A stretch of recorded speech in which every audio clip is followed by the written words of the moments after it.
There's probably no other issue that matches this. There's nothing. What else are we going to talk about? Like immigration? Like there's no other issue. This is the issue. This is the existential issue.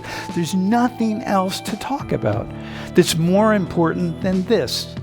We'd sit on the ground like this, and with our backs against the wall, with our heads down, waiting for the nuclear bombs to go off and blow the world out. Lucas, I want you to look out to the class. All these people, everyone who has hopes and dreams, just like you do, what I want you to do is tell everybody, including yourself, we'll hold a mirror up to you while you're talking, tell every one of these people that they have to consume less. Almost like hopeless and guilty to how to help the situation. How far are we in this hole? Like how deep is the hole? So what would you have to hear to not feel hopeless?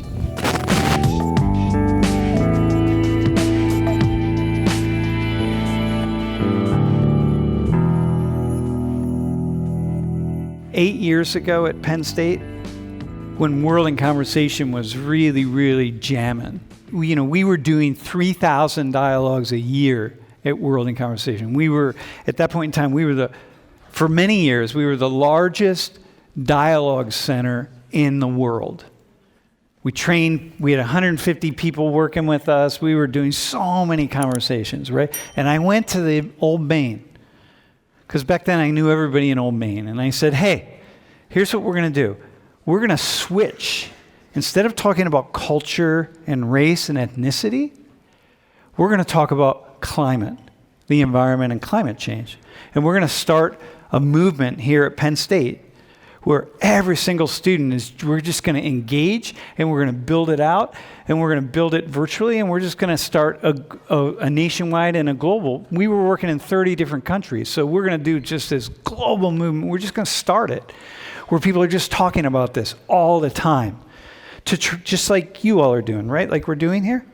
What I said was, there's probably no other issue that matches this. There's nothing. What else are we going to talk about? Like immigration? Like there's no other issue. This is the issue. This is the existential issue.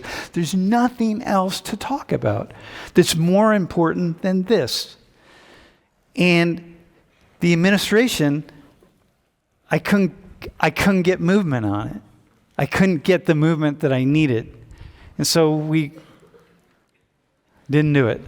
We did it for a few years, and that was it, man. I couldn't make it happen. It's like pushing a boulder uphill.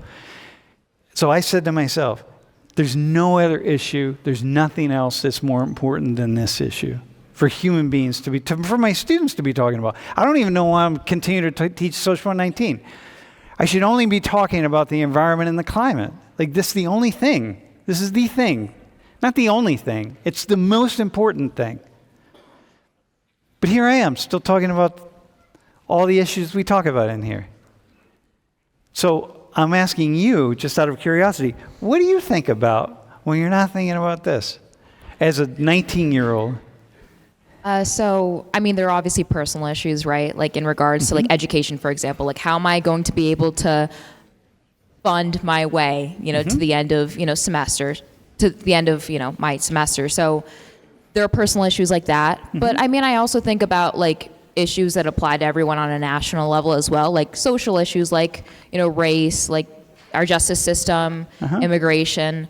But then again, climate change affects all of those. So it's like, in a way, to an extent, I am always thinking about climate change. Okay. All right. That's cool. Yeah, so we were talking about existential crisis, and I was just curious to hear from you guys as in how paranoid we should be compared to that of other existential crises we've already been through. Because the COVID pandemic or Y2K or even the nuclear threat during the Cold War, they're all, you could describe it as existential crisis that humanity has never really gone through before, but they've all been resolved or with more or less damage. What makes this any different, and how much more paranoid should we be, do you guys think? Dude, that's a really good question. At the peak of the Cold War, we had enough, between the Russians and us, the Soviet Union and us, we had enough missiles, loaded up and ready to fire off that could blow the world up. The estimate was 50 times over. We had enough to blow the entire planet up 50 times. That's how many nuclear weapons we had loaded up and ready to go. Okay? 50 times. So when I was a kid, I remember when I was in kindergarten, first grade, second grade, third grade, we would go down to the basement of the school because we had nuclear war drills. We'd sit on the ground like this, and with our backs against the wall, with our heads down, waiting for the nuclear bombs to go off and blow the world up.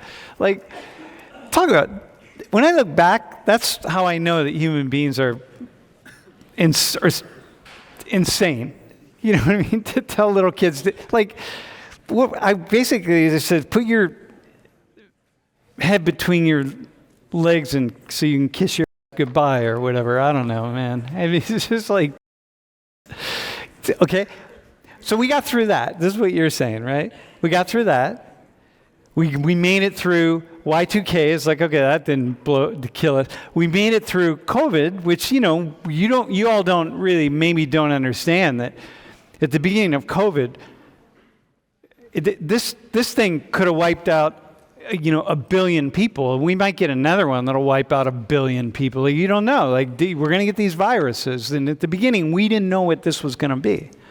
If it was going to be the one that just takes us all out. But it didn't. So what G's asking, in a way, what you're asking, bro, is like, how much do you look ahead and you're like, yeah, okay, we're going to figure this out? Like Lucas, you were sort of implying that earlier. It's like, yeah, no, we'll work it out. I think the most important thing is people's lifestyle, because people always wearing their mask, and they don't even wear a mask before. And dude, hang on. That was only in Korea, my friend. You guys wore masks pretty freely. Here, people wore masks when they were some people did, obviously. Maybe half the population. But the other half of the population had to be threatened to wear a mask. But you, being the Korean that you are, you live my experience, yeah. Yeah, because you wear a mask to protect other people as well as protect you. Yeah, you're right. Yeah. First to protect other people. Yeah. Climate change, and so I think the most important thing is we should consume less. I mean, okay. People consume a lot, and to cope that situation, a lot of factories being operated. So, I mean, I don't want to stress that we don't need any nuclear energy. I think that's needed, but the most important thing is people's lifestyle has to be changed. Okay, so that's a hard thing, though. Here's what what you got to do. First off, I just want to really fast go back to the mask thing. What I was saying, I just want to say this to you so you're not confused. In China, in East Asia, China, Korea, Japan, etc., it's like the motivation to wear a mask is to protect other people. It's also to protect yourself. But the first thing you're thinking about, if you're going to be in a balance thing, if you're going to be in balance, the imbalance is toward protecting other people. Here, the only reason you wear a mask is to protect yourself. It's like, I don't give a shit about other people. I got to protect me. There, it's communitarian orientation, fundamentally. So it's you're going to lean toward, I got to protect other people. Here, we're going to lean toward, I got to protect myself. Lucas, I want you to look out to the class. All these people, everyone who has hopes and dreams, just like you do, what I want you to do is tell everybody, including yourself, we'll hold a mirror up to you while you're talking, tell every one of these people that they have to consume less. The only way to survive, for all of us to survive, is for every one of them to consume less. Just explain to them. And they're all going to, see how they're looking at you right now? They're looking at you like you have 3 heads.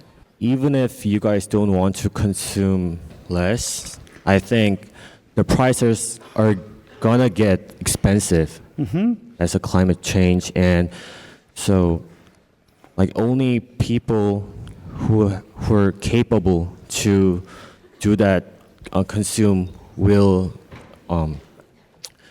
afford that. Yeah. Totally. Yeah. No, totally. Yeah. No, it's gonna change. It's gonna if these folks are correct, it's gonna force us. Karen, you have your dreams, right? Your dreams for your future. Yes. Your parents have their dreams for your future. Right. Do they want to have grandkids? Yeah. Okay. Probably. They want you to have a house. They want you to have a car. They want you to have at least one husband, maybe, whatever. Like whatever it is. Okay? Okay, Yes. so now what you're hearing, what Lucas just said is like, yeah, well, maybe the future is not going to be like that. Maybe you're going to not be able to have all the things that you want to have. Okay, so how is that to hear that for someone who's your age? Well, I definitely do think, like what she brought up upon, like having children, is that even like, do I even want to bring children if it's going to be like that? I do think about that often. Uh-huh. But I guess like when you hear things like that, the first thing that comes back to you is like accountability, and you start to feel almost like hopeless and guilty to how to help the situation. How far are we in this hole? Like how deep is the hole? So what would you have to hear to not feel hopeless?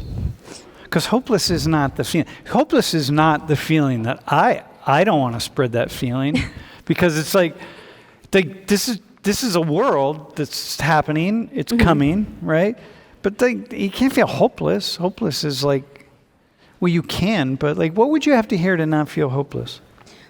Maybe like statistics about like if we all do something as a community together, like maybe make our cities more walkable, because I've seen like the comparison between different cities, and people can ride bikes in some cities instead of using cars, and I don't see that here very often. It's kind of like hard to do that here. So maybe if we like did more walkable cities, then I would be like, oh well, there's other options besides taking a car to your work. Okay, so what I'm hearing from you is, hey, if we set a world up where it was much more environmentally friendly, we were saving loads of energy and so on, you'd go along with it. Tons, because I do feel like some people may not have the time to even think about these issues or go out of their way with all their personal problems. Like for me, I think like my biggest issue would be to make enough money to support myself here in college, which is already really rough.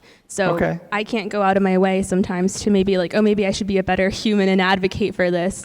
But I need to sustain myself and work the whole summer practically to make money to come here. But if I had the option to do things better and they were just right there, then I would definitely take that route. So one of the things for you is that, you've got it, you're willing, but you're busy moving along. Yeah. Okay. And I feel like that would be like a very popular like mindset as well. Like if you had the option to walk to work, I feel like a lot of people would do that. Yeah, it's just not a possibility where I live. Yeah. Okay. Sam, were you going to say something? Yeah. To add that, I think a lot of more sustainable brands that we think of are a lot more expensive. Yeah. Than other cheaper, like not made well things. Yep. Like you can buy a T-shirt for $5.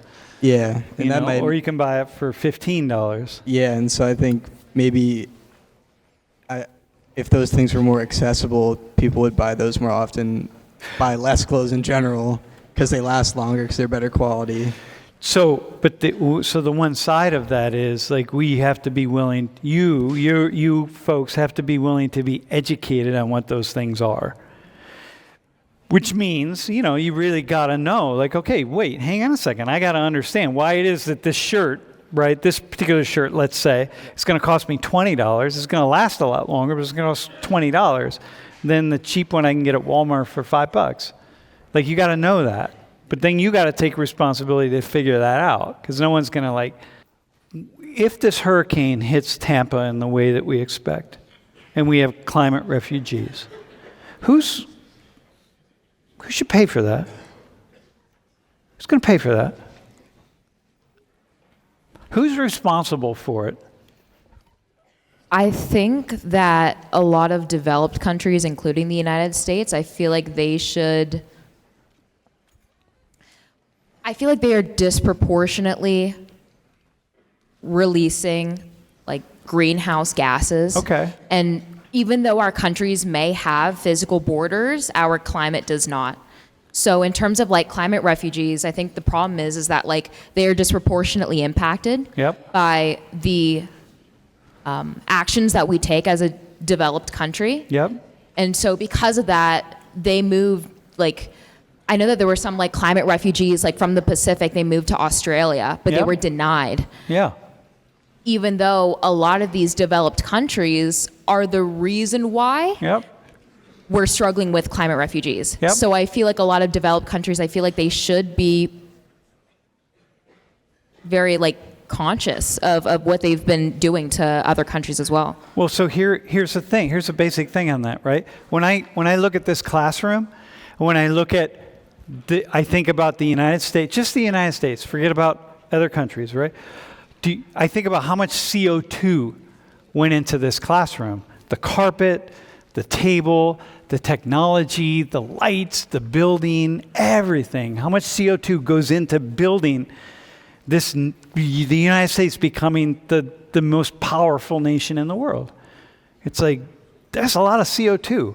But now that's already been expended. So now we get, Tahiti, Philippines, right? Wherever we want to go. Malaysia, anywhere in Micronesia, one of the hundreds and even thousands of islands. Like, they didn't put the CO2 up in the atmosphere, but they're the ones who are losing their shoreline. So yeah, that's a really good point.